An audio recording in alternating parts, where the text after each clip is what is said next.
दिल जल लामा हियाव mau bokhe arole klai lai se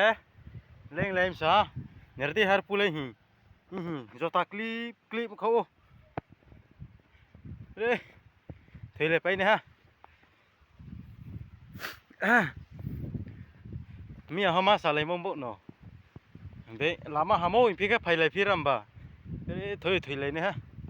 mo khu nang mo khele nerasti har pulai hi clip clip khô nó bật là hù nó khí tông tông thoma kia nó sẽ làm mà sẽ break kia bảo pu ba tang làm mà có sẽ nhiều sẽ sao thế rồi là bắt khai thế này bùng phát thổi nè ha vậy saoเราtông sẽ lấy có mấy mà hiểm sao rồi har pu khí lại á xả lại mà đùm lại lên lên sao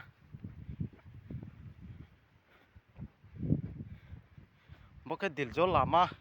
nhậu phim mò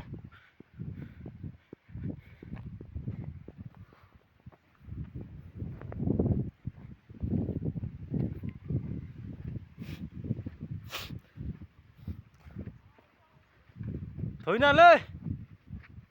họ khu thiên sao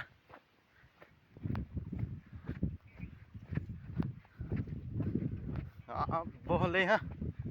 thà lên nó lên mía vậy tí như vậy thằng phải để ra mò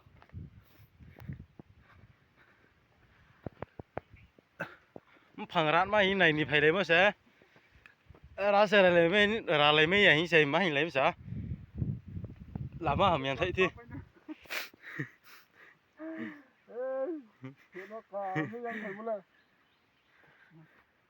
bây giờ cứ dil jol thang mò